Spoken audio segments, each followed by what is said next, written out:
गोगावलेंचं नाव त्यांना घेणंच गरजेचं आहे, कारण गोगावले आज राज्याचे कॅबिनेट मंत्री आहेत आणि गोगावले हे त्यांना निश्चित पद्धतीने सिनियर आहेत. परंतु गोगावलेंना जे मंत्रिमंडळामध्ये जे स्थान दिलंय ते काहीतरी 2.5 वर्षाचं असं त्यांच्या संघटनेचा निर्णय. तो काय एवढा त्या लेवलचा आपल्याला माहिती, पण 2.5 वर्षानंतर ते कोणाला तरी दुसऱ्याला देणार आहेत. मग ती दुसरी संधी महेंद्र दळवींना मिळू शकते आणि ती महेंद्र दळवींना मिळू नये ह्या भावनेतनं हे सगळे व्हिडिओ महेंद्र थोरवेच व्हायरल करतो आणि तटकरे धर्माचं नाव घेतो असं माझं म्हणणं आहे. ओम भट स्वा असा एक व्हिडिओ आपण भरत गोगावलेंचा बघितला. आता आपण काही व्हिडिओ बघतो त्याच्यामध्ये महेंद्र दळवी आहेत. मग महेंद्र थोरवेंचा व्हिडिओ का आपल्याला बघायला मिळत नाही? याच्यावरून साधी गोष्ट आहे. महेंद्र थोरवे खाजगीत बोलताना कित्येक लोकांशी, माझे मित्र आहेत जे महेंद्र थोरवेचे मित्र आहेत, त्यांच्याशी महेंद्र थोरवे सांगतात की पुढचा मंत्री मीच आहे.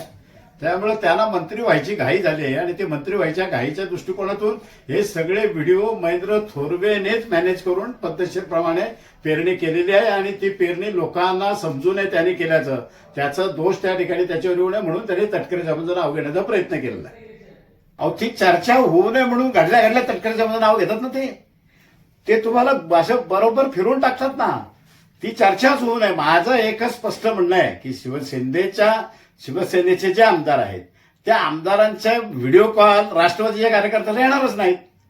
त्यांचे व्हिडिओ कॉल असतील किंवा त्यांच्या घरापर्यंत जाणारा हा शिंदेच्याच शिवसेनेचा कार्यकर्ता असू शकतो. तेच व्हिडिओ बनवणार, तेच त्या ठिकाणी व्हायरल करणार आणि दोष तटकरे साहेबांना देणार. हे का ते करतायत? मी तर म्हणतो ते व्हिडिओ त्यांच्याच लोकांनी बनवलेत आणि त्यांच्याच लोकांनी त्यांच्या लोकांना अडचणीत आणण्याचा प्रयत्न केलाय. कदाचित हे सगळे व्हिडिओ महेंद्र थोरवेंनी त्या दानवे साहेबांना दिले की काय? कारण दानवे साहेबांनी महेंद्र हे एकत्र पक्षामध्ये होतेच की. 2 वर्ष झाली शिवसेना सोडून महेंद्र थोरवेंनी, हे पूर्वी एकत्रच शिवसेनेचे कार्यकर्ते. माझ्या मते तटकरे साहेबांच्या पेक्षा दानवे साहेबांचे आणि महेंद्र थोरवेंचे संबंध खूप चांगले असू शकतात, कारण ते एका पक्षात त्यांनी अनेक वर्ष काम केलेलं आहे. त्यामुळे ते फक्त झाकण्यासाठी झटकन एखादी गोष्ट घडली की तटकरे साहेबांचं तटकरे साहेबांचं नाव घ्यायचं, मीडियामध्ये ते त्याचा नावाचा उल्लेख करायचा आणि घडलेली जी सत्य घटना आहे तिच्यावर पाणी टाकल्याचं. हुशार आहेत ते सगळे मंडळी. या बाबतीमध्ये आपल्याला सांगेल की जनतेच्या अडीअडचणी, जनतेचा विकास या संदर्भामध्ये कुठलाही मुद्दा शिवसेनेकडे शिल्लक राहिलेला नाही. अधिवेशन चालू आहे, जनता त्यांच्याकडे आशेने बघते, आपला काहीतरी प्रश्न मांडतील.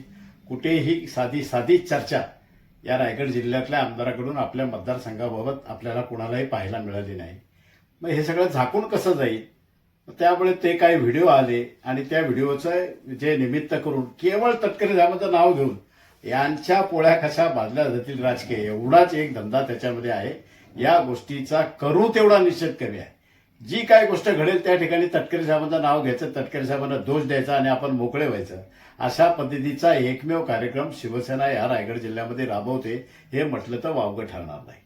मी तुम्हाला एक गोष्ट या ठिकाणी आवर्जून सांगेन की मतदारसंघातल्या विविध पक्षाचे आमदार, सत्ताधारी असतील, विरोधातले असतील, जेव्हा आपण त्या अधिवेशनातला लाईव्ह कार्यक्रम बघतो त्याच्यामध्ये आपल्या मतदारसंघातल्या सुखसुविधांसाठी, अडीअडचणीसाठी ते आमदार त्या ठिकाणी भांडताना, सरकारच्या बरोबर संघर्ष करताना पाहायला मिळतात.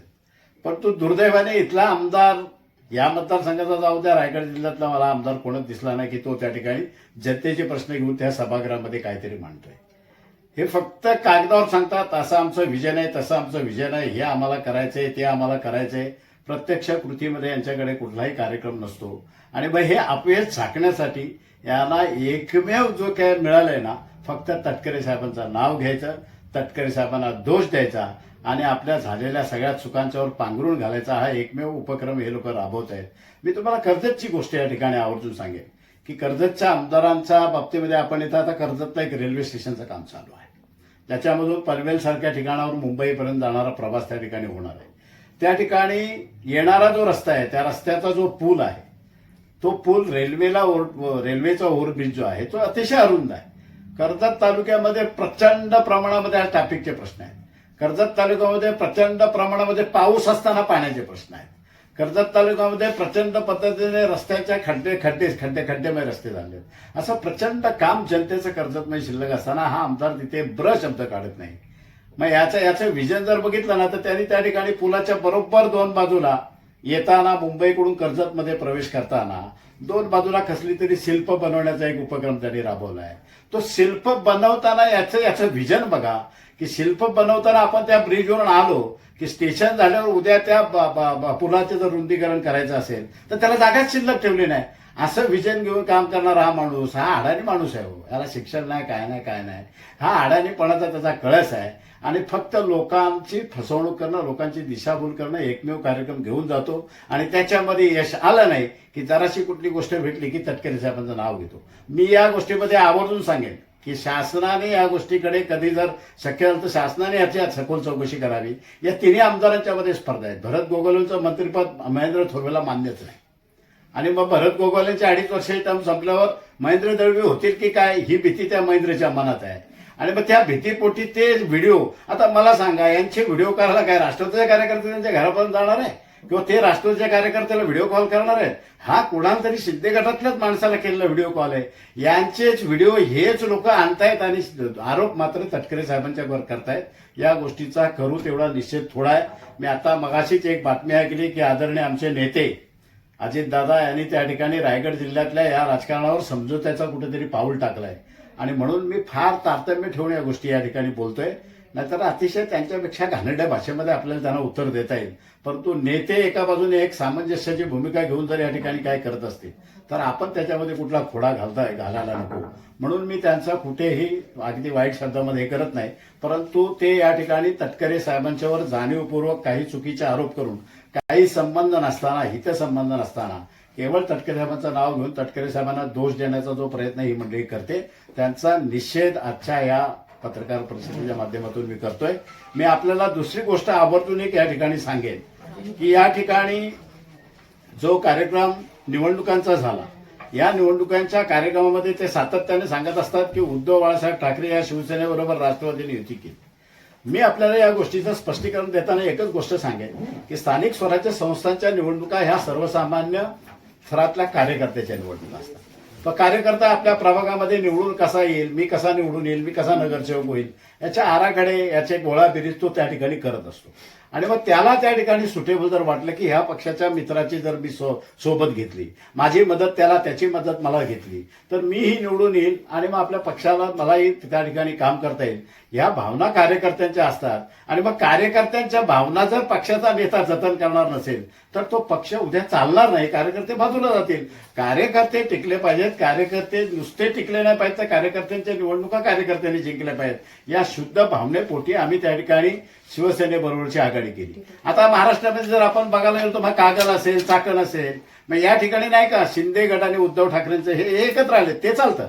आम्ही कधी आमच्या राष्ट्रवादी काँग्रेस पक्षाच्या कुठल्या कार्यकर्त्यांनी एकनाथ शिंदे साहेबांचं नाव घेऊन शिवसेनेला कधी दूषणं दिलेली तुमच्या ऐकवत आहेत का?